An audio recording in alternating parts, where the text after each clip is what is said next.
So thinking about worldview and world, um, and sort of the center and margins, or like self and other relations,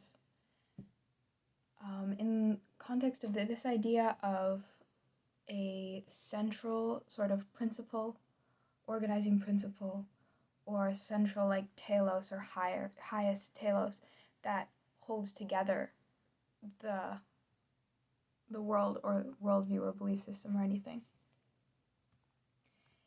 And there's sort of, well, Jonathan Pageau talked about this in terms of not making sure that you're grasping a telos that's like high enough, or putting your attention on the highest principle. Because if you have this pattern, which applies like on so many scales and in so many areas, but if you have this basically pattern of like you are grounded in some kind of lower telos, some kind of lower ordering principle, some kind of lower hierarchy. And this is basically like the Tower of Babel. You have this one structure that's kind of a lower like structure that's trying to be absolute. And you're trying to build this up all the way.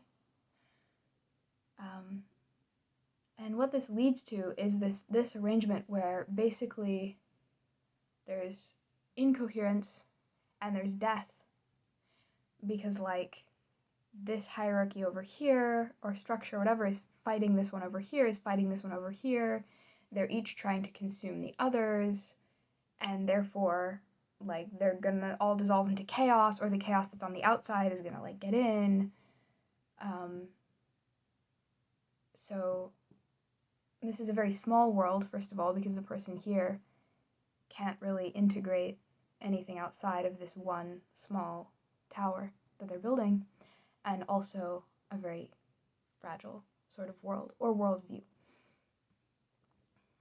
Whereas a higher, and you could say like more spiritual, like a higher telos, higher purpose, higher center or ordering principle, is something that's like deeper.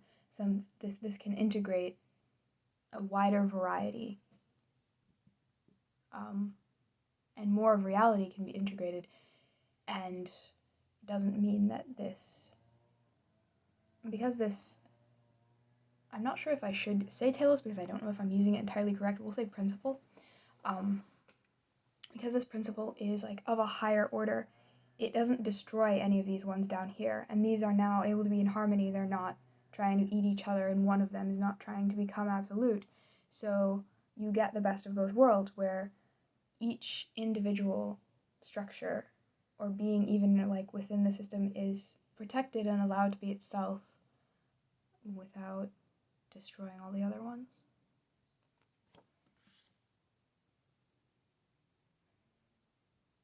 And this is basically the whole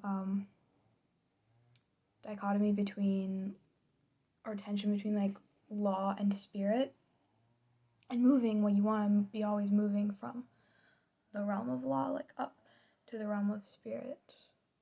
Law used negatively. And I'm going to give like a bunch of examples.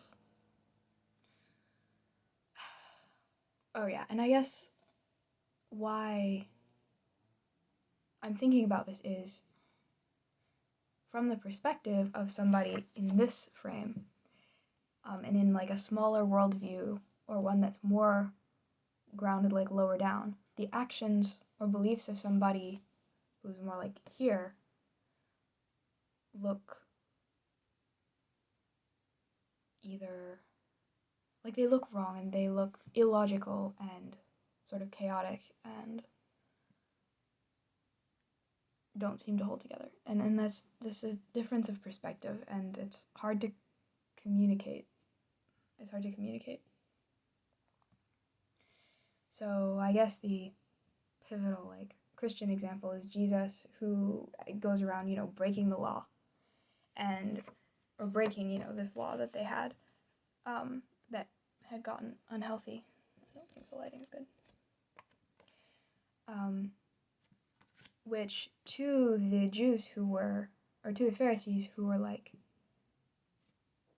in their tower, what he was doing looked like sin and looked like chaos, and it looked like taking all this stuff that's on the margins and that's external and that's bad and bringing it in, to the center and destroying the world.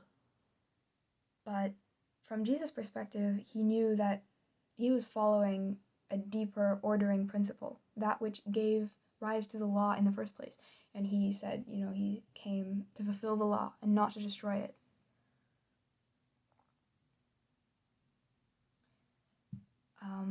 And I was trying to think of like an everyday example of this too, and I have a couple. One of them, I guess, being climbing, because I just came back from climbing. And so in climbing, there's definitely a spiritual or like more of a flow kind of aspect of it, and there's also the hierarchy and the structure of it, which is trying to ascend and trying to complete climbs. So this law or like babel way to approach it would be going in just to ascend, and you think, well, that's what I want out of it, right? So focusing on that kind of lower like goal should give me or focusing on that concrete goals that should make it happen. But in reality, if you go and just focus on that, like, it ends up being fragile, because sometimes you don't, you fail, and then you get frustrated, and then that hampers your ability to climb again, etc., etc.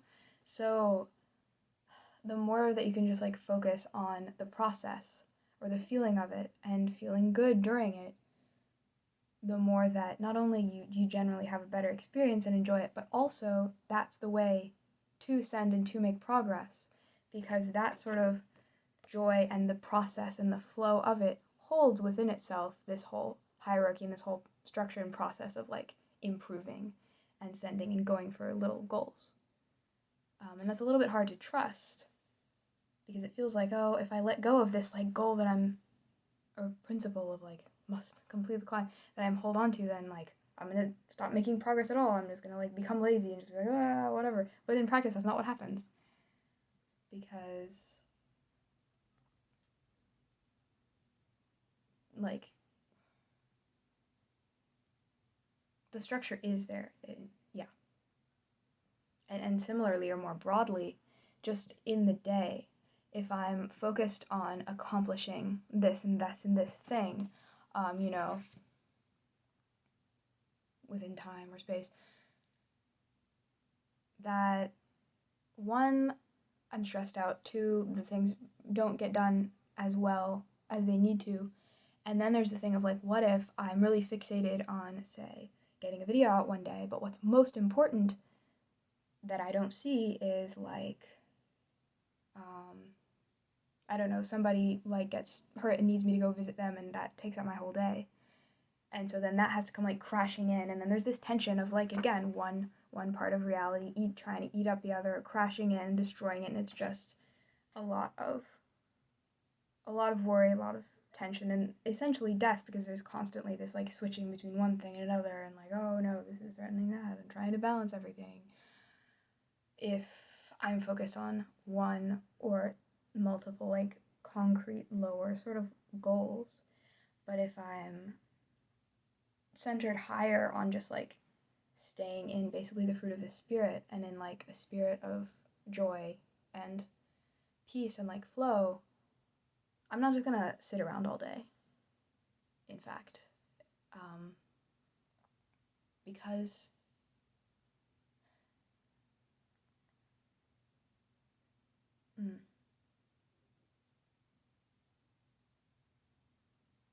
that will also allow me to accomplish the tasks that actually need to get done in the best time and in the best way. So it's both at once, because it's a higher thing. It's higher. And even though from the perspective of like somebody who's, well, never mind. I was trying to think of a like really prosaic example, because there have to be. But so I thought of like, you'll put oil in a pan if you're baking something to grease it, or butter. But let's say that you have learned the law and like the rule and the structure that before you put your batter in or your vegetables, you use vegetable oil and oil the pan. And this is true, and it's a good thing to do, and it gives good results. But then say one day that you're stuck in that mindset, and maybe like you're a little kid, and then you see somebody like using parchment paper instead, or using like butter, and you're like, what are you doing? You're doing it wrong. This seems like wrong and is breaking the rule. But then they can explain to you, and you can learn the deeper purpose and structure of like putting oil on the pan, which is just to make sure that stuff doesn't stick. And then once you've integrated that like deeper principle of it, or cause or purpose of the putting the oil, you can see, okay, so sometimes I can use oil, sometimes I can use butter, sometimes I can use parchment paper, sometimes maybe I don't need anything. You haven't destroyed the principle of using oil. In fact, that's fulfilling that law in an even deeper way, because it sort of moved into the heart of why we do this, and then it can move out wider while maintaining still coherence and reason and success in the world and in our goals, which in this case is making good baked goods or vegetables that don't stick to the pan.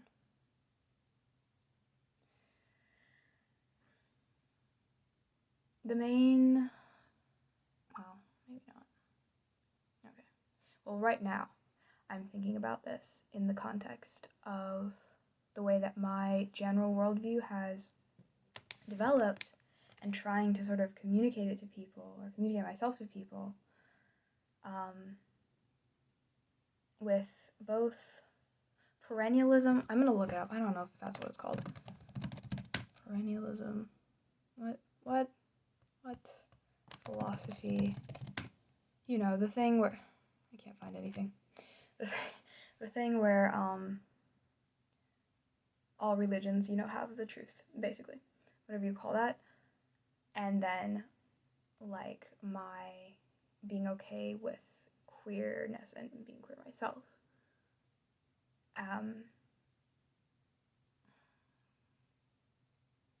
Because I think that many people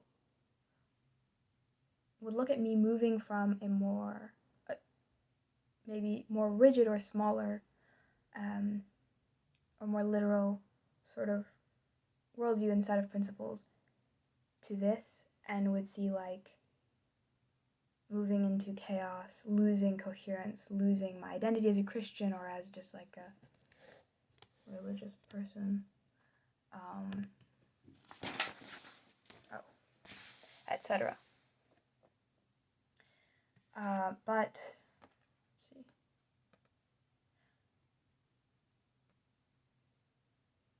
How do I want to say this? From my perspective, what I've done is gone, again, more deeply into the heart and the central principle, or highest principle of, say, Christianity, my home religion, or of gender and sexuality and the family, and then going more deeply into that allows me to also move out wider without losing, have a stronger center, so I can go wider without everything falling apart. And that's basically the idea. So say, instead of basing my view on and like beliefs or preferences or like norms about principles about like gender and sexuality and stuff on I don't know, like the traditional, like the maybe more literal interpretation of certain archetypes or symbols or principles, or the idea of like doing it with the end of procreation, I go higher, or like deeper, and what I'm holding on to more now is the cause, purpose, principle of like love in different forms, which I would argue is the heart of any kind of embodiment and any kind of sexuality and like any kind of having a family. That's what holds together all of the possible instantiations. And also stuff like the body as like the image of self, the self and like the image of God, and the sort of more symbolic interplay of masculine and feminine. And especially people that maybe I more the type of people that I grew up with, I can see from that perspective sort of how it looks. And I think there would be this idea that I'm losing my coherent faith, and now I just stand for nothing, and I'm going to completely fall apart as a person, and my integrity of my beliefs is going to fall apart, and society will fall apart. But to me, what is incoherent and what is losing my identity is if I'm in a place where I look at, say, a Buddhist temple, or like a mosque, or like a gay couple, and I glimpse sort of their beauty and coherence and the like self-sufficient coherence of their world, and yet because of my beliefs and my identity, I have to sort of deny that in them and shut my eyes to them and shut my heart to them. And this means not only sort of this being closed off, but also being fragile, because like I'm now having to really shore up my identity and my beliefs, because in theory, you know, I could get into a bad place and stop believing in Jesus, and then I could convert to Islam, and that would be bad. Or like I could start experiencing temptations or confusion about my gender or sexuality, etc. And so it's this, that's what's incoherent to me, is this worldview that is both like fragile and I need to protect it, and also I need to like close it off from the that's incoherent and doesn't make sense, and it's confusing, and it's leading to constant questioning and like fear. But the way that I have now, and sort of with any movement of law to spirit, with figuring out how to properly, you know, figuring out the deeper principle of greasing your pans, that was not a good example for that. Whatever. It's like this, you know, it both unifies and or holds together and protects the individuality of each of the component parts. So you get, you know, what people want from this kind of fixed belief system or rules or like hierarchy and structure is that feeling of like having a coherent and ordered world and having an identity that's stable and that it holds together. And the higher you move, or more inward and outward you move, that feeling stays. I mean, I guess unless you're in like one of those periods of like questioning and like the U-shaped journey of trying to sort out, but it settles back and like it comes back more. Like that feeling stays, but just with less and less threatening to it, honestly, and like less and less stress. Because the sort of self-other boundary is both more fluid in that, for instance, I can communicate with, fellowship with, my Baptist roots are showing, like a Muslim or like a gay or like a trans person or be one. so that that's more fluid in that sense, but also more clear in the sense that I'm no longer saying like, oh no, what if I become a convert to Islam? Or like, oh no, what if I get turned gay by the gay agenda? Or by some kind of tragedy that spirals me out into like questioning or whatever. Like, I know who I am better. And I'm more confident that this really is who I am and things aren't going to destroy that. If you see what I mean.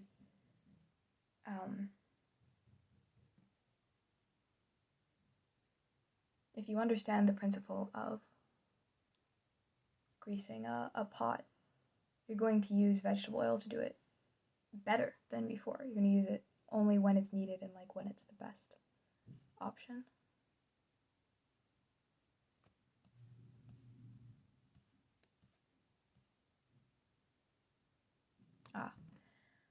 Once again, I have no outro, but there is the song Constellations by the Ohalos. And that is pertinent to this whole discussion. What is it? Every good intention is interpolation. A line we drew in the array, looking for the faces, looking for the shapes in the silence. And the silence is, of course, the divine unmanifest, and the spirit that really holds together all of the shapes and from which the shapes come up and disappear. And the more that we can hold on to the silence, the more precisely and the more freely we can understand, manipulate, and create the right shapes.